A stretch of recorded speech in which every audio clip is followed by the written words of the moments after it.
We've got an election coming up where Australians have to make an important decision about who is best to lead them in these incredibly uncertain times. We've got Russian troops amassed on Ukraine's border. We've got coercion on Australia's interests here in our own region. We've got rapidly escalating militarisation in our own region. And I think Australians have to compare and contrast between the government I lead on national security and the alternative. And Labor just doesn't measure up to the mark of our government when it comes to national security. Labor cut defence spending, they cut funding to the intelligence communities you're referring to. I tell you what doesn't help the intelligence community, cutting their funding. We've increased their funding. So I'm going to make it very clear that if you want to keep Australians safe, and if you want a government that's going to continue to stand up for Australia in an uncertain world, then my government and myself as Prime Minister have the runs on the board. I'd like there to be greater agreement in this area, but the Labor Party haven't measured up. And I don't think there's any problem in pointing that out.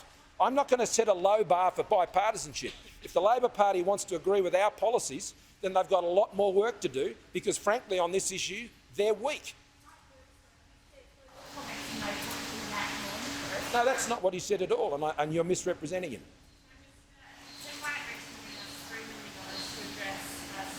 Yeah. Yeah. Well, not just that, but I'm going to ask Damien to talk about this. We'll be catching up with the Mayor here in Alice Springs, as you know, who wrote to me, and Ken White was here 5 days after we received that letter and, as you know, made that announcement. There are so many issues we have to do on law and order. Look, I work closely with Michael Gunner when it comes to addressing the pandemic, but I don't agree with Michael Gunner and the Labor Party that there's not a law and order issue here in Alice Springs. There is. It's real. And we'll be making and doing more things here in Alice Springs, and Damien's got the experience to know how to do that, having worked in local government. And Ken's made, I think, a really positive start in terms of what the federal government can do. But the Northern Territory government has to understand, the Labor government here needs to understand that law and order is a real issue. I'm the son of a police officer. I understand law and order issues. I increased funding for the Australian Federal Police. I increased funding for our intelligence agencies. I've increased funding for our border protection agencies. So when it comes to law and order, I know what the priorities are, and I'll be looking to Damien, and I'm looking forward to my discussions with the Mayor today about what else we can do. But Damien, do you want to talk about that? Yeah, certainly. Thank you, Prime Minister. The following Mayor Patterson's letter to numerous people across the country, Jacinta Price, the Senate candidate for the Northern Territory, and myself met with Mayor Matt Patterson. Since then, arrangement was made through Josh Burgoyne's office for Ken White to meet, and this morning, just before this, I was able to arrange a meeting with the Mayor that the Prime Minister and I will go to after this. The discussion is very disappointing for the people of Alice Springs when our current Chief Minister in Parliament this week said on a question from the opposition bench or from the independent Robin Lamley that there really wasn't an issue down here. He says it quite regularly. It's very disappointing. You've only got to ask people in your own workplace. There is an issue. I hope to work really closely with Ken White going forward in different programs that can assist our town and also assist the youth of this town. On top of that, go back to the point of being here today, it's pretty exciting when you see a local business who's helping young people find a different way of life. And we need more of that, and that's what we'll be working strongly on. Can't quite hear you.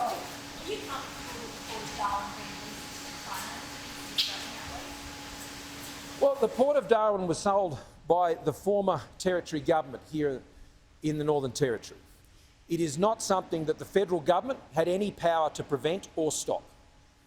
And what occurred after that is because the federal government didn't have any approving authority or any ability to prevent that sale, is I changed the law as Treasurer.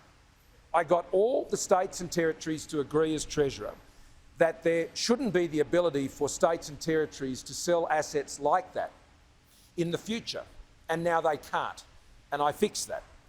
And since then, we have kept, with our defence and intelligence agencies, a very close watch on what's been happening there, and there's been a process underway which I initiated. I announced that when I was up in Darwin some time ago. And that process continues, and I can assure you, if there is any action that we need to take that suggests that there is any compromise to national security in that area, then we would certainly take it, because Australians know that about me and my government. We have demonstrated this time again. Australians have a clear choice to make. They can look at what I've done in standing up to coercion in the region. They can see the strong stand I've taken, whether it's on the origins of COVID-19 or standing up to the trade sanctions. They should all go. I've said there's no compromise on that. You know, if they don't want to talk to us because they want us to change things like freedom of the press or not talk about what's happening with the Uyghur communities and things like that, I've said no way. And I've stood up to that coercion in this, against our country. Australians know that. They can't be sure about the other mob because it's a fact. They cut defence spending. They cut intelligence spending. You know, in their own Labor Party, whether it's Paul Keating or Bob Carr or going back to Sam Dastyari, Labor's form in this space is very ordinary. So there's a clear choice. Who do you think they'd prefer not to have running the country in Australia? I can't quite... Are you comfortable with that list, or do you regard that as a potential national security? Well, my decision on that will always be guided by the defence and intelligence agencies who are constantly scrutinising this at our request and at my direction. And so if they believe we need to do more than we're currently doing there now, then I won't hesitate.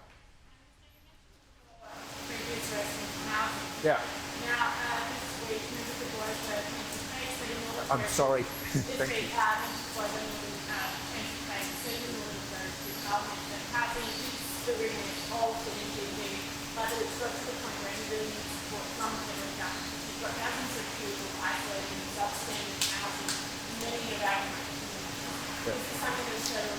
Well, as Treasurer, I committed more than $500 million. I did that funding arrangement directly with Chief Minister Gunner. That's what he asked for, and that's what he got.